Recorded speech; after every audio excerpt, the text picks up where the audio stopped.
भाई कोई कहे कि हमें खुदा दिखाओ, अगर है तो दिखाओ, या ये कि खुदा के एग्जिस्टेंस पर एम्पेरिकल एविडेंस दो, तो ये है दर हकीकत गलत टूल का इस्तेमाल करना। ये ऐसा ही है कि जावेद साहब मुझसे ये मुतालबा करें कि मुफ्ती साहब आप मेटल डिटेक्टर के जरिए प्लास्टिक डिटेक्ट करके दिखाएं। ये तो बहुत ही अहमखाना बात होगी कि कोई आदमी कहे साहब अगर खुदा है तो मुझे दिखाइए। ये तो जाहिलाना बात हुई। मैंने तो नॉर्थ पोल नहीं देखा है, मगर मैं मानता हूँ कि नॉर्थ पोल है। अगर आज हमारे जावेद अख्तर साहब ऐसी कोई अकली दलील और लॉजिकल एविडेंस दें खुदा के ना होने पर, जो डेफिनेट भी हो, तो मैं ये ऐलान करता हूं कि यकीनन मैं उस एविडेंस को कबूल करूंगा और उस पर गौर करूंगा। जो मजहब मांगता है आपसे, हर मजहब फेथ मांगता। फेथ का मतलब ये है कि ना कोई गवाह हो, ना कोई सबूत हो, ना कोई रैशनल हो, ना कोई लॉजिक हो, ना कोई प्रूफ हो, मगर तुम एक बात को मानो। ऐसा आइलैंड जहां पे हमसे पहले कोई कभी नहीं गया। चलते चलते आपके सामने अचानक आपने देखा एक पिंक कलर की बॉल पड़ी हुई है। सबसे पहला सवाल आपके जहन में क्या आएगा कि ये बॉल यहां क्यों आई, कैसे आई, ये पिंक कलर की ही क्यों है, कोई और कलर भी हो सकता था। नेचुरली आप इस तरफ पहुंचेंगे कि कोई ना कोई है जिसने इन स्पेसिफिक प्रॉपर्टीज के साथ इस बॉल को बनाया है और यहां पे रखा है। हर मजहब आपसे एक चीज मांगता है, फेथ। ये फेथ क्या चीज होती है? दुनिया का हर मजहब फेथ पे टिका है, और फेथ का मतलब है एक ऐसा यकीन जिसका कोई सबूत, कोई गवाह, कोई रैशनल नहीं। सारे मजहब सब जानते हैं ये दुनिया कैसे बनी थी, कैसे मिटेगी, मरने के बाद क्या होगा, इनको सब इल्म है। इनको किसी को डायनासोर होते थे पहले ये नहीं पता था, किसी को नहीं पता। और सज्जनों, डज गॉड एग्जिस्ट? इस सवाल का जवाब सब अपने अपने तहीं खोजने की कोशिश कर रहे हैं।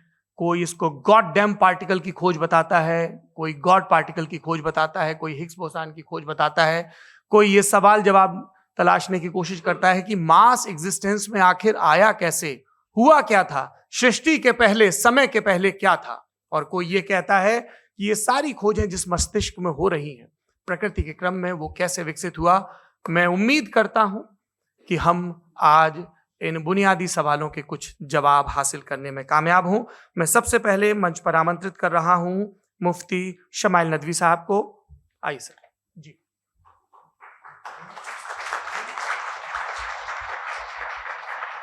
तमाम तारीफें उस क्रिएटर के लिए जिसने इस यूनिवर्स को एक मकसद के तहत पैदा किया है। रिस्पेक्टेड जनाब जावेद अख्तर साहब, मिस्टर सौरभ द्विवेदी और respected audience, thank you all for being here today.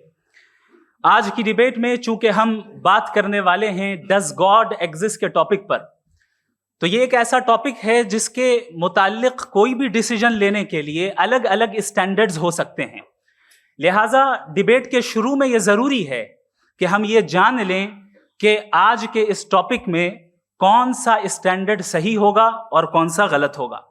सबसे पहला स्टैंडर्ड जिसे मैं समझता हूं कि हमारे रिस्पेक्टेड जनाब जावेद अख्तर साहब बड़ी तेजी के साथ उसकी तरफ लपकेंगे, वो है science.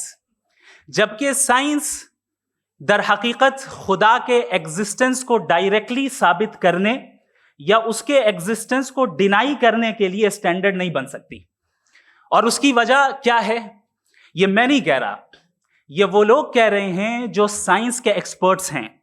National academy of science कहती है science doesn't have the processes to prove और disprove the existence of God. Why? क्योंकि साइंस का ताल्लुक एम्पेरिकल एविडेंस से है, और एम्पेरिकल एविडेंसेस का ताल्लुक हमारे नेचुरल और फिजिकल वर्ल्ड से है, जबकि गॉड नॉन फिजिकल और सुपर नेचुरल रियलिटी है। लिहाजा नॉन फिजिकल रियलिटी को आप उस टूल के साथ नहीं चेक कर सकते जिसका काम फिजिकल रियलिटी को तलाश करना है। लिहाजा आज इस डिबेट में गॉड की एग्जिस्टेंस को साबित करने या उसे डिनाई करने में साइंटिफिक एविडेंस को एक्सेप्ट नहीं किया जाएगा। दूसरा स्टैंडर्ड हो सकता है रेविलेशन, कि रेविलेशन के जरिए हम यह साबित करें कि गॉड एग्जिस्ट करता है या नहीं। लेकिन यह स्टैंडर्ड भी आज इररेलेवेंट है। क्यों? क्योंकि रेविलेशन मेरे नजदीक सोर्स ऑफ नॉलेज है, वैलिड सोर्स ऑफ नॉलेज है, लेकिन हमारे जावेद अख्तर साहब के नजदीक ये वैलिड सोर्स ऑफ नॉलेज नहीं है। लिहाजा आज की डिबेट में मैं एक भी एविडेंस किसी भी मजहबी स्क्रिप्चर से नहीं दूंगा, ताकि जावेद अख्तर साहब के लिए वो अनएक्सेप्टेबल ना हो। तीसरा जो मेयार हो सकता है वो है ऑब्जर्वेशन, कि भाई कोई कहे कि हमें खुदा दिखाओ, अगर है तो दिखाओ, या ये कि खुदा के एग्जिस्टेंस पर एम्पेरिकल एविडेंस दो, तो ये है दर हकीकत गलत टूल का इस्तेमाल करना। ये ऐसा ही है कि जावेद साहब मुझसे ये मुतालबा करें कि मुफ्ती साहब आप मेटल डिटेक्टर के जरिए प्लास्टिक डिटेक्ट करके दिखाएं। अब चूंकि प्लास्टिक डिटेक्ट नहीं हो पा रही है, लिहाजा plastic does not exist. No, you are using the wrong tool. इस टूल से प्लास्टिक को डिटेक्ट नहीं किया जाता। लिहाजा मैं समझता हूं कि गॉड के एग्जिस्टेंस पर एम्पेरिकल एविडेंस का मुतालबा करना एक बचकाना मुतालबा है, और हमारे रिस्पेक्टेड जनाब जावेद अख्तर साहब इस स्टेज से अब बहुत आगे निकल चुके हैं। अब बचता है एक ही स्टैंडर्ड, और वो स्टैंडर्ड है अक्ल, लॉजिक, रीजनिंग। और यही वो स्टैंडर्ड है जिसके तहत गॉड के एग्जिस्टेंस को साबित किया जाएगा या गॉड की एग्जिस्टेंस को डिनाई किया जाएगा। लेकिन चूंकि ये बहुत इंपॉर्टेंट और सेंसिटिव टॉपिक है, इसलिए लॉजिकल आर्ग्यूमेंट भी ऐसा होना चाहिए जो डेफिनेटिव हो, इनडेफिनेटिव ना हो, जो 2 और 2 4 की तरह बिल्कुल वाजे हो, जिसे लॉजिकली रिजेक्ट करना पॉसिबल नहीं हो। फॉर एग्जाम्पल हम कहें हमारे रिस्पेक्टेड मिस्टर सौरभ साहब, ये एक इंसान है और तमाम इंसान कॉन्शियस बीइंग है, लिहाजा नतीजा क्या निकला, हमारे सौरभ साहब भी कॉन्शियस बीइंग है। क्या ये इनडेफिनेट आर्ग्यूमेंट है या डेफिनेट आर्ग्यूमेंट है? ये डेफिनेट आर्ग्यूमेंट है।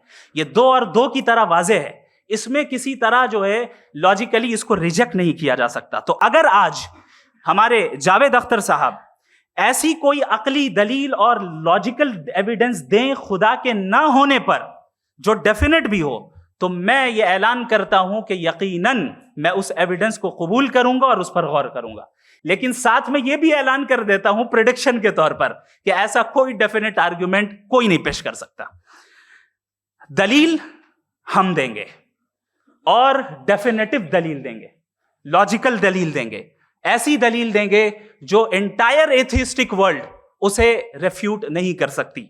चलें अब हम एक एग्जाम्पल सोचते हैं, एक सिनेरियो, सिंपल सिनेरियो, तमाम ऑडियंस से गुजारिश है, हम और आप एक आइसोलेटेड आइलैंड पर हैं, ऐसा आइलैंड जहां पे हमसे पहले कोई कभी नहीं गया। चलते चलते आपके सामने अचानक आपने देखा एक पिंक कलर की बॉल पड़ी हुई है। सबसे पहला सवाल आपके जहन में क्या आएगा कि ये बॉल यहां क्यों आई, कैसे आई, ये पिंक कलर की ही क्यों है, कोई और कलर भी हो सकता था, ये इसी शेप में क्यों है, कोई और शेप भी हो सकता था। नेचुरली आप इस तरफ पहुंचेंगे कि कोई ना कोई है जिसने इन स्पेसिफिक प्रॉपर्टीज के साथ इस बॉल को बनाया है और यहां पे रखा है। चूंकि आप जानते हैं कि ये जो बॉल है इसका एग्जिस्ट करना जरूरी नहीं है, ये एग्जिस्ट कर भी सकती थी, नहीं भी कर सकती थी, और एग्जिस्ट करना ही था तो किसी और फॉर्म में करती, किसी और कलर में करती। अब आप इस बॉल को एक्सपैंड करते चले जाएं, एक्सपैंड करते चले जाएं, एक्सपैंड करते चले जाएं, यहां तक कि ये बॉल यूनिवर्स के साइज की हो जाए। बताइए कि क्या साइज के बढ़ जाने से सवाल बदल जाएगा? हरगिज नहीं बदलेगा। अभी भी सवाल रहेगा, ये यूनिवर्स कहां से आया, इन स्पेसिफिक प्रॉपर्टीज के साथ कहां से आया, क्यों आया, किसने बनाया, ये सवाल उस वक्त भी वैलिड रहेगा। लेकिन ये सवाल अगर हम जनाब जावेद अख्तर साहब से करें तो चूंकि इनका वर्ल्ड व्यू एथिस्टिक है, और सिर्फ इनका नहीं, मतलब जितने भी एथिस्ट हैं और एथिस्टिक वर्ल्ड व्यू को रखने वाले से अगर आप ये सवाल करें कि ये यूनिवर्स कहां से आया, तो इनका जवाब या तो आर्ग्यूमेंट फ्रॉम इग्नोरेंस होगा या डॉगमेटिक होगा। या तो ये कहेंगे कि मुझे नहीं पता कि ये कहां से आया, लिहाजा गॉड डज नॉट एग्जिस्ट, ये आर्ग्यूमेंट फ्रॉम इग्नोरेंस है। या ये कहेंगे कि ये यूनिवर्स खुद ब खुद बन गया, इसका मतलब ये है कि उस बॉल को भी खुद ब खुद बन जाना चाहिए। लेकिन बॉल के ताल्लुक से ये एक्सप्लेनेशन एक्सेप्ट नहीं की जाएगी कि ये खुद ब खुद बन गई, लेकिन यूनिवर्स के ताल्लुक से कर दिया जाएगा। इसे हम दूसरे अल्फाज में डॉगमा भी कह सकते हैं। दूसरी चीज, हमारे जावेद अख्तर साहब जरूर गॉड ऑफ गैप्स की मिसाल भी जरूर देंगे, और मिसाल देंगे कि पहले जमाने में बिजलियां कड़कती थी तो लोगों ने किसी एक खुदा की तरफ, और बारिश होती थी तो दूसरे खुदा की तरफ मंसूब कर दिया, उनके पास दलील नहीं थी। यह हमारा वर्ल्ड व्यू है ही नहीं, यह हमारा वर्ल्ड व्यू है ही नहीं, क्योंकि नेचुरल फिनोमेना के प्रोसेस की इंटरप्रिटेशन को जान लेने से यह कहां से साबित हो गया कि गॉड एग्जिस्ट नहीं करता है? इस पर मैं इंशाल्लाह अभी आगे बात करूंगा। आप हजरात ये भी देखेंगे और मैं ये एक्सपेक्ट करता हूं कि हमारे रिस्पेक्टेड जनाब जावेद अख्तर साहब जरूर इमोशनल आर्ग्यूमेंट्स भी देंगे, जो कि एक लॉजिकल फेलेसी है जब बात आती है ट्रुथ को डिसाइड करने में। क्यों? मिसाल के तौर पर वो कहेंगे कि अगर गॉड है तो इविल क्यों एग्जिस्ट करता है, जबकि मैं कहता हूं इविल का एग्जिस्ट करना गॉड के एग्जिस्ट करने की दलील है, उसके खिलाफ नहीं है। चूंकि अगर गॉड है तो हम सब उसके सामने अकाउंटेबल हैं, और अगर हम अकाउंटेबल हैं तो अकाउंटेबिलिटी के लिए इविल का मौजूद होना जरूरी है, उसके बगैर हम अकाउंटेबल नहीं हो सकते। और अगर हम अकाउंटेबल नहीं हैं तो हम जनाब जावेद अख्तर साहब से पूछेंगे कि आप बताएं कि फिर सफरिंग इस दुनिया में क्यों है? अगर खुदा नहीं है तो सफरिंग क्यों है? और उन लोगों के जज्बे का क्या जिनके अंदर सफरिंग के बाद इंतकाम लेने का जज्बा पाया जाता है और वो इस दुनिया से ऐसे ही चले गए, क्या उनकी सारी तकलीफें बेकार चली जाएंगी? अब आ जाएं उसी एग्जाम्पल की तरफ कि बॉल, मुझसे अगर कोई पूछे इस बॉल को किसने बनाया और या इस एक्सपेंडेड बॉल को किसने बनाया, मैं कहूंगा कि चूंकि ये यूनिवर्स और इस यूनिवर्स की तमाम चीजें कॉन्टिंजेंट हैं। कॉन्टिंजेंट होने का मतलब ये होता है कि जो अपने एग्जिस्टेंस पे किसी के ऊपर डिपेंड करती हो, तो जाहिर है ये यूनिवर्स कॉन्टिंजेंट है। और अगर कोई चीज कॉन्टिंजेंट नहीं है तो मैं रिक्वेस्ट करूंगा कि मुझे दिखा दें कि कौन सी चीज यूनिवर्स में कॉन्टिंजेंट नहीं है, हम भी जरा गौर कर लें और हम भी देख लें। और जब कॉन्टिंजेंट चीजें मौजूद हैं तो फिलोसोफर्स की इस्तिलाह के मुताबिक, हम उस टर्मिनोलॉजी के मुताबिक हम उस जगह तक पहुंचते हैं और उस हस्ती तक पहुंचते हैं जिसे नेसेसरी बीइंग कहा जाता है, कि ये वो नेसेसरी बीइंग है जिसका मौजूद ना होना नामुमकिन हो। क्योंकि अगर ये मौजूद ना हो तो सारी चीजें एग्जिस्टेंस में आएंगी ही नहीं, और ये सारी कॉन्टिंजेंट चीजें उसी के ऊपर डिपेंड करती हैं। अब अगर आप ये सवाल करते हैं कि फिर उस हस्ती को किसने बनाया, फिर उसका कॉज क्या है, फिर उसका कॉज क्या है, फिर उसका कॉज क्या है, और एंडलेसली चले जाएं, इसे हम कहते हैं इन्फिनिट रिग्रेस ऑफ कॉजेस, जो कि लॉजिकल फेलेसी है। कॉन्सेप्चुअली इन्फिनिटी पॉसिबल है। मिसाल के तौर पे न्यूमेरिकल्स 1 2 3 गिनते चले जाएं, इन्फिनिट नंबर्स हैं। मैं कॉन्सेप्चुअली बात नहीं कर रहा, प्रैक्टिकली रियलिटी में साबित करके दिखाएं कि infinite regress of causes possible है या नहीं। अगर पॉसिबल है तो हम मान लेंगे, मिसाल दे दें, और पॉसिबल नहीं है तो एक ही ऑप्शन बचता है जिसे हम कहते हैं नेसेसरी बीइंग। ऐसी नेसेसरी बीइंग जो इंडिपेंडेंट है, क्योंकि अगर वो डिपेंडेंट हुई तो वो नेसेसरी नहीं रहेगी। ऐसी इंडिपेंडेंट बीइंग जो इटर्नल है, अगर वो इटर्नल नहीं होगी, उसकी बिगिनिंग होगी, तो वो खुद कॉन्टिंजेंट है। ऐसी बीइंग जो पावरफुल है, क्योंकि कॉन्टिंजेंट को एक्चुअलाइज करने के लिए पावर चाहिए। ऐसी बीइंग जो इंटेलिजेंट है और नॉलेजेबल है, क्योंकि ये यूनिवर्स स्पेसिफिक फॉर्म और स्पेसिफिक लॉज ऑफ नेचर के तहत प्रिसाइजली चल रहा है। Thank you. थैंक यू मुफ्ती साहब। मैं इन दलीलों के बाद जावेद अख्तर साहब से गुजारिश करूंगा, आप बैठ के बोलना चाहेंगे हमारे? जी।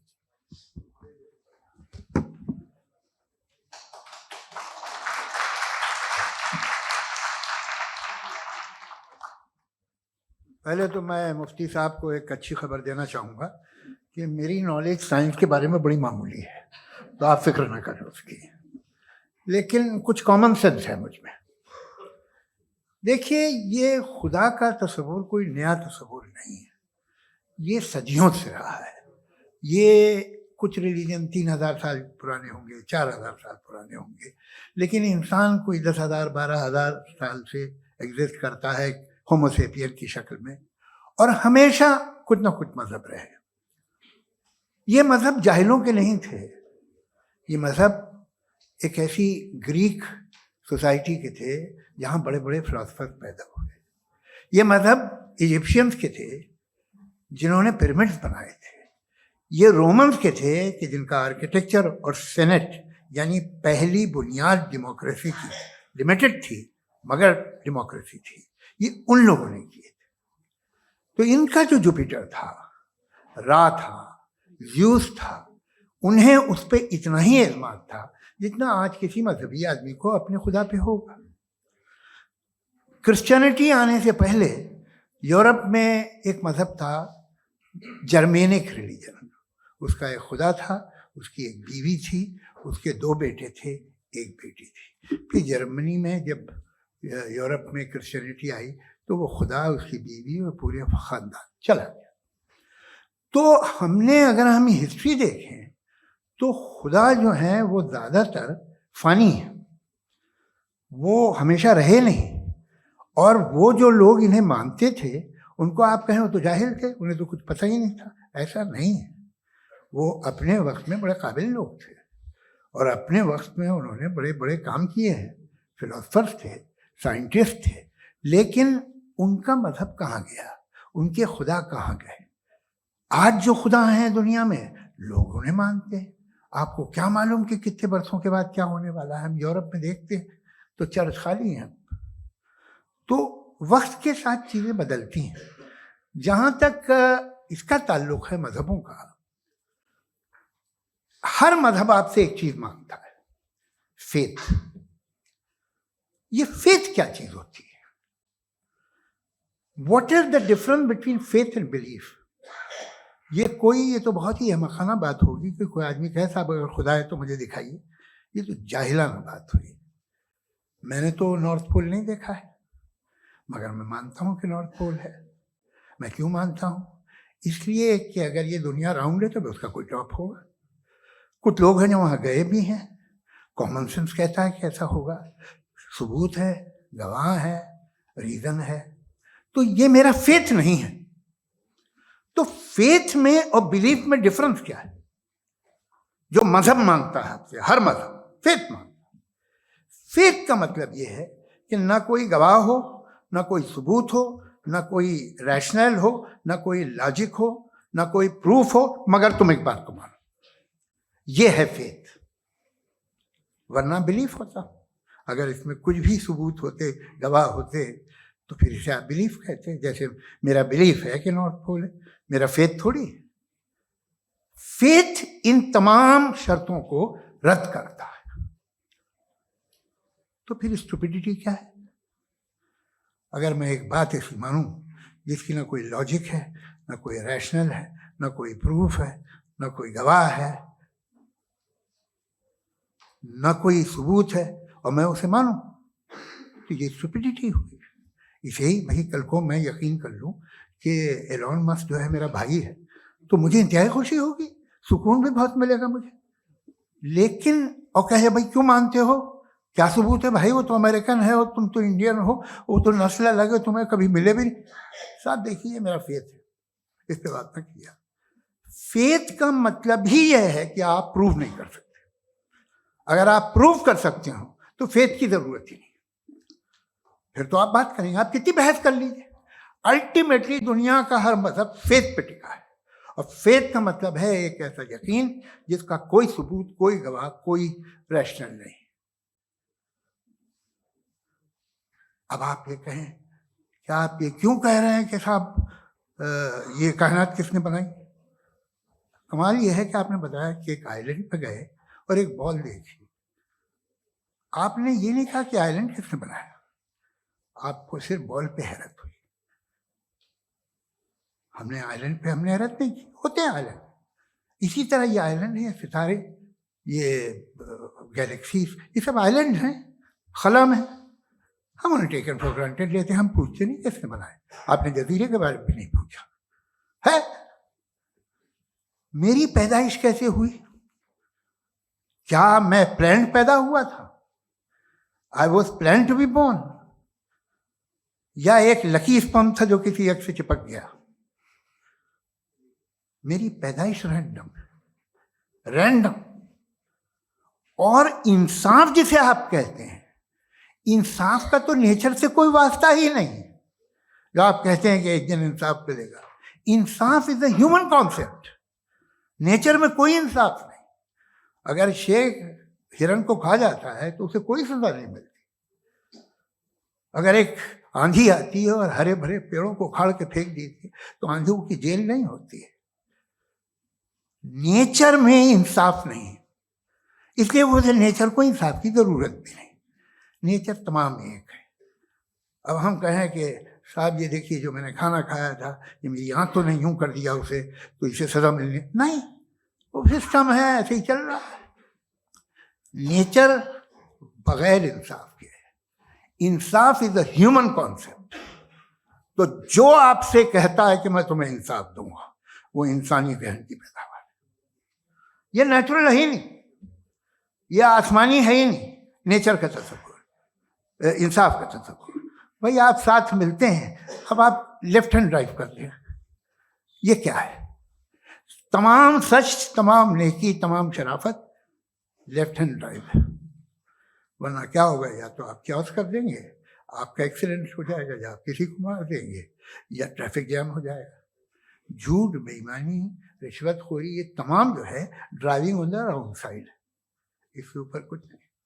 ये तो हमने बनाया, जैसे हमने लेफ्ट हैंड ड्राइव बनाई है। ये कॉन्सेप्ट ऑफ इंसाफ जो है ये हमारा है, इसका नेचर से कोई वास्ता नहीं। शेर खा जाता है हिरन को, उसे जेल होती है क्या? कुछ भी नहीं, है ही नहीं। तो ये जो दुनिया के रिलीजन प्रॉमिस करते हैं आपसे इंसाफ, इसी से मालूम होता है कि मैन मेड है। ये तसव्वुर कहीं और का है ही नहीं। जो नेचर है, कुछ लोग कहते हैं नेचर ही खुदा है, तो नेचर में तो इंसाफ नहीं कहीं। और आप वादा कर रहे हैं कि तुम्हें मरने के बाद इंसाफ मिलेगा। मुझे अगर मिलेगा तो मैं बहुत खुश होऊंगा, लेकिन मैं यकीन नहीं कर पाता हूँ, इसलिए कि मैं फेथ नहीं पैदा कर सकता। The very fact that religion demand faith, इसका मतलब है कि उनके पास जस्टिफिकेशन नहीं है। अच्छा साहब, फिर रिलीजन अगर मॉडरेशन में है, कोई सा भी नहीं, वो आप में कुछ खूबियां भी पैदा करता होगा। देखिए उससे ये फायदा है, वो फायदा है। अल्कोहल जो है वो ज़्यादातर दवाओं में यूज होती है, और एक सर्वे किया गया था अमेरिका में कि लॉन्जेटिविटी किन लोगों की है। तो एक तरफ वो लोग थे जो शराब पीते ही नहीं थे, और एक तरफ वो थे जो एक बोतल शराब रोज पीते थे। सबसे ज़्यादा लंबी उम्र उनकी है जो 2 पैक नाप के शराब पीते और खाना खाते हैं। मगर हम शराब को बुरा समझते हैं, मैं भी बुरा समझता हूँ। क्यों? ऐसा होता नहीं। कुछ चीज़ों में आदत होती है कि वो बढ़ती है। आज तक में एक आदमी दूध पीता है, आप 10 साल बाद भी मिलेंगे तो एक ही गिलास पीता होगा। ऐसा नहीं होता, सुबह से दूध पीता रहता है। मिल्कोहलिक मैंने नहीं देखे, अल्कोहलिक होते हैं। ये टेंडेंसी है मजहब की कि वो बढ़ता है, जैसे कैंसर बढ़ता है, जैसे शराब बढ़ती है। कुछ लोग होंगे जो उसे सही तरह से यूज करते। मुझे यकीन है कि हमारे मुफ्ती साहब भी उनमें से एक हैं, इनसे बहुत खुशी हुई मुझे इनसे मिलकर। लेकिन कितने लोग हैं कि आज आप देखते हैं दुनिया में जो तबाहियां हैं, इनमें कितना हाथ है उन लोगों का जो बिलीवर कहते था मजहब ये नहीं कहता, ना कहता होगा, मगर जब ये मजहब पीते हैं तो ऐसे बिहेव करते हैं। थोड़ा सा अगर हो तो शायद बहुत अच्छी बात, लेकिन शराब थोड़ी सी नहीं रहती, उसमें टेंडेंसी है पहले। थोड़ा सा अगर 2-3 कैंसर के सेल हो ना बॉडी में तो आदमी सिम रहेगा, लेकिन वो 2-3 सेल नहीं रहते, वो मल्टीप्लाई होते हैं। जावेद साहब, टाइम पूरा हो गया। टाइम हो गया तो बस बात खत्म हो गई। अच्छा, मुझे कुछ और कहने को था भी नहीं। जी, मैं पहले जवाबी दौर के लिए इनवाइट कर रहा हूं मुफ्ती साहब को। Your rebuttal round 1, you have 7 minutes।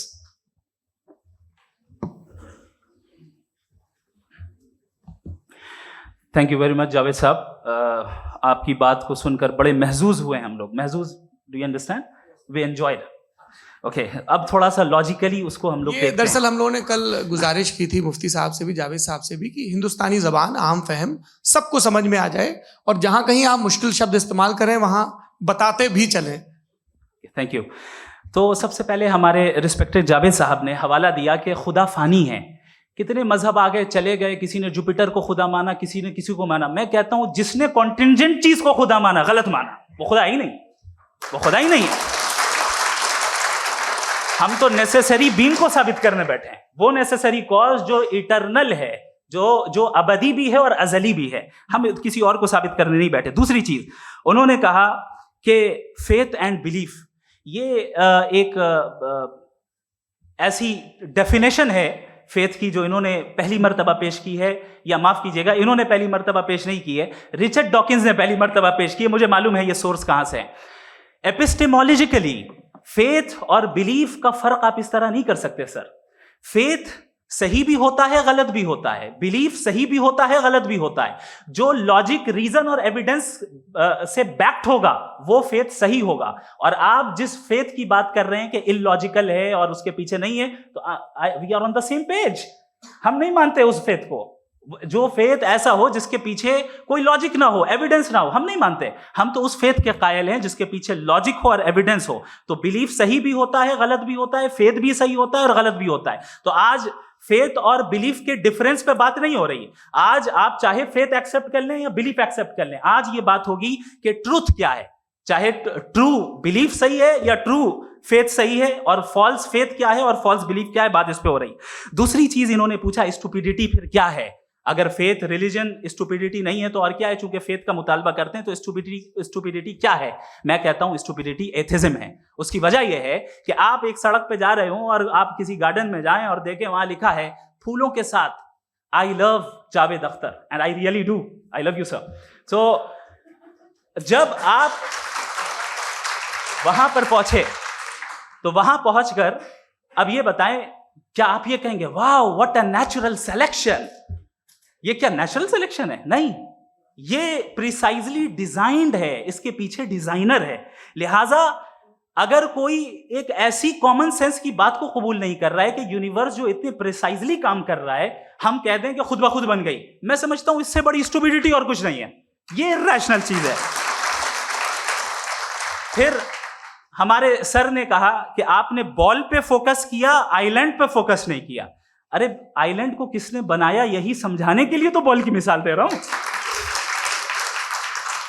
और बॉल भी कॉन्टिंजेंट है, आइलैंड भी कॉन्टिंजेंट है, दोनों नेसेसरी बीइंग का मुतालबा करते हैं।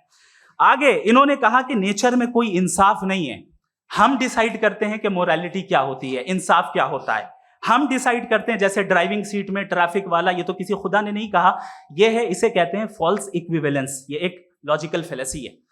आपने जो है मिसाल दी ड्राइविंग की और ट्रैफिक की, ये सब्जेक्टिव मोरालिटी है। आप सब्जेक्टिव मोरालिटी को मिसाल बनाकर ऑब्जेक्टिव मोरालिटी के ऊपर नहीं थोप सकते। इंसाफ की ऑब्जेक्टिव मोरालिटी है। अगर आप ये कहते हैं कि नेचर में इंसाफ नहीं है, तो इंसाफ का न होना ये नेचुरल हुआ, तो फिर नेचर को नेचर रहने दे। क्यों हम इतना स्ट्राइव कर रहे हैं दुनिया में इंसाफ लाने के लिए?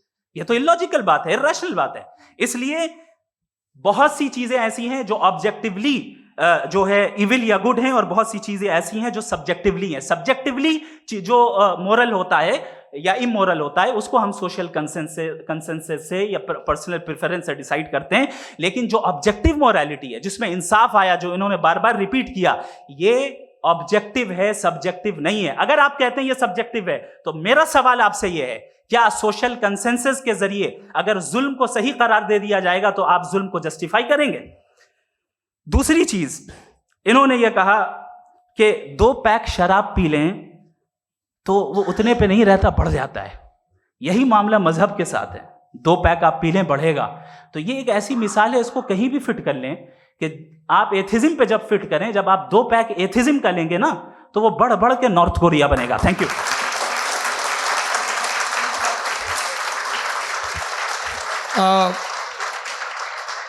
फर्स्ट राउंड के रिबटल के लिए मैं जावेद साहब को इनवाइट कर रहा हूं। आपके पास 7 मिनट का वक्त है, रीसेट कर दीजिएगा प्लीज।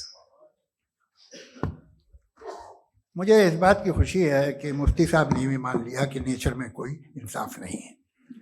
तो कोई भी चीज़ जो इंसान ने नहीं बनाई है उसमें इंसाफ नहीं होता है। एक बात मैं आपसे अर्ज करूँ, जरा पता लगा लीजिएगा, ये जो आप बाग में जाते हैं बेहद खूबसूरत फूल देखते हैं ना, इनमें से कोई नेचुरल नहीं है। ये सारे फूल क्रॉस करके बनाए गए हैं। जो जंगल में फूल होते हैं निहायत मामूली होते हैं। ये फूल इंसानों ने बनाए हैं। जो आप बाग में देख के वाह वाह कहते हैं, ये इंसानों के बनाए हुए हैं। डिफरेंट फूलों को क्रॉस करके, डेवलप करके, फिर क्रॉस करके इस तरह से बनाए गए। नेचुरल फ्लावर नहीं। किसी जंगल वीरान में जाके आप गुलाब के फूल नहीं देखेंगे। ये सब बनाए हुए इंसान ने, बहुत से काम इंसान ने किए। बाकी है कि आपने मेरी एक बात का जवाब नहीं दिया, जिससे मुझे शिकायत है कि फेथ क्या है और आप फेथ मांगते क्यों हैं मुझसे? आप तो लॉजिकल हैं, आपके पास तो सारे रैशनल हैं, आपके पास सारे सबूत हैं, तो आपको फेथ की डिमांड क्यों करते हैं कि भाई तुम सरेंडर कर दो और सवाल मत करो? कोई मजहब सारे सवाल करने की इजाजत नहीं देता है और मना करता है कि ज़्यादा सवाल ना करो, बह जाओगे तुम। आप क्यों रोकते हैं? हकीकत ये है कि इंसानी तारीख क्या है। इंसानी तारीख ये है कि दुनिया में दो तरह के लोग हुए हैं। एक वो जिन्होंने अपनी लाइल्मी की परस्तिश की है, दूसरे वो जिन्होंने अपनी इग्नोरेंस या लाइल्मी से झगड़ा किया है और मालूम किया है कि क्या है। ये जो आप कह रहे हैं, आज आप हैरान हैं कि भाई ये यूनिवर्स कैसे बनी। लोग हैरान थे कि सूरज डूबता है तो इधर से कैसे निकलता है। और आप एक कदम जाके हमेशा का मानने को तैयार है, एक कदम पीछे ही मान जाइए। भाई आप इसके बाद जाते हो, कहते सवाल ना करना कि ये कहाँ से आया, ये पावर तो हमेशा से हमेशा रहेगी। तो आप यूनिवर्स के बारे में मानने में क्या तकलीफ है? एक कदम पहले रुक जाइए। ये हमेशा से थी या नहीं थी हमें मालूम नहीं है। और ये कहना कि हमें मालूम नहीं है, कमाल ये है कि दुनिया के सारे मजहब सब जानते हैं ये दुनिया कैसे बनी थी, कैसे मिटेगी, मरने के बाद क्या होगा, इनको सब इल्म है। इनको किसी को डायनासोर होते थे पहले ये नहीं पता था, किसी को नहीं पता। किसी भी दुनिया की मजहबी किताब में डायनासोर का जिक्र नहीं है। लेकिन बाकी सब बातें, how to make universe in 4 easy lessons and बाकी सब पता है। जिसको सब पता है वो गड़बड़ है। हम में ये इंकिसार, ये ह्यूमिलिटी होनी चाहिए कि हम ये कहें कि हमें ये बहुत सारी बातें नहीं मालूम, लेकिन हम उनकी परस्तिश न करें, अपनी लाइल्मी को की परस्तिश न करें, हम उसे पता लगाने की कोशिश करें।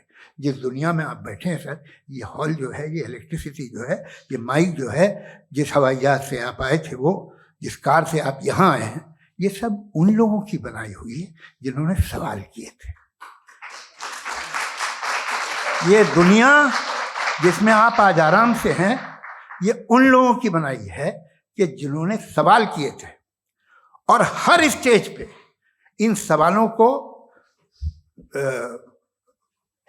मकरूह कहा गया था, गलत कहा गया था। आप जरा तारीख पढ़िए, एक बड़ी दिलचस्प किताब है बर्ट्रैंड रसेल की,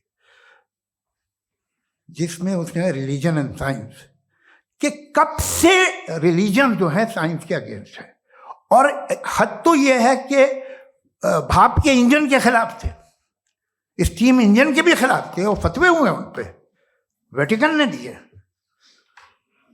तो ये हमेशा, अभी जैसे ही ये राइट विंगर आते हैं अमेरिका में पावर में, तो वो जो अपना ये क्या बोलते हैं उसे, सीड क्या वर्ड है, सीड क्या जो, हाँ नहीं सीड जो होते हैं जिसपे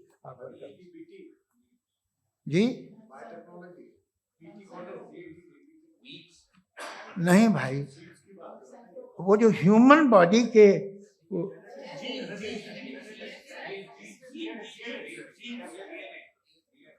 उस पर रिसर्च बंद हो जाती है, रिपब्लिकन नहीं करने देते। अरे भाई इतना डर क्या है तुम्हें? एक जमाने में बहुत नाराज थे ये सारे मजहबी लोग कि ये इंसान तो इंसान बनाने की कोशिश कर रहा है। आपको क्या तकलीफ भाई, बना ले तो बना लेने दो, ये खौफ क्या है? और ये सब आज जो आप कह रहे हैं नामुमकिन है, ये कैसे हुआ? मुझे एक किस्सा याद आता है। जब मैं 6ठी क्लास में था तो मैं मैथमेटिक्स में बहुत वीक था, तो एक टीचर रख दिया गया। उसने 1 2 3 4 5 6 7 तो सिखा दिया मुझे। वो दिन मैं भूल नहीं सकता हूँ मुफ्ती साहब, जिस दिन उसने ये बताया कि 1/2 क्या होता है और 3/4 क्या होता है। मुझे ऐसा लगा कि मेरा सर बीच से फट जाएगा। यह आदमी कह रहा है कि जो दीवार के अंदर जाओ वॉक करते हुए। आज हंसता हूं मैं इस बात पे। तो आज जो बातें आपके जहन से बिल्कुल परे है और आप हैरान होते हो उन्हें देख के, एक वक्त आएगा कि मामूली लगेंगे। और हुआ है, आपकी इंसानी तारीख ही है। इतनी जल्दी सारे फैसले आप मत कर लीजिए, थोड़ा ये ह्यूमिलिटी रखिए कि भाई ये हमें नहीं मालूम। ये कहने में क्या आ रहा है? ये यूनिवर्स कहाँ तक फैली, ये कब से है और कब तक रहेगी, हमें नहीं मालूम। आपने फैसला कर लिया कब बनी। ये आपके हिसाब से कोई 14 बिलियन ईयर बनी जो समझा जाता है। उससे पहले हजारों करोड़ों अरबों साल तक खुदा बैठा क्या कर रहा था? खामोश बैठा था, ऐसे ही जमाइयाँ ले रहा था। फिर उसे आइडिया है, यार एक काम करते, वक्त अच्छा गुजर जाएगा, यूनिवर्स बनाते। सोचिए, वो तो हमेशा से है ना, मगर यूनिवर्स हमेशा से नहीं है। ये तो बनाई गई है। और उससे पहले क्या था, इनका क्या काम था? कैसी बात है, ये बड़ा आसान है। जो बात हमें आज धीरे धीरे पता चली है, बरसों 2000 और 2500 साल पहले आपको किसी ने बता दिया कि क्या था, आप मान गए, और तब से वही मान रहे हैं जो 2500 साल पहले कहा गया था। सब कुछ बदल गया है, सॉल्व हो रही हैं चीजें। अभी साइंस बिल्कुल दावा नहीं करती, या कोई फिलोसफर ये दावा नहीं करता कि हमें सब मालूम, बल्कि वो कहता है कि हमें जितना मालूम होता है उससे ये मालूम होता है कि हमें कितना कम मालूम। तो हम अपनी जहालत से लड़े, उसकी परस्तिश न करें। जी, time. Thank you so much.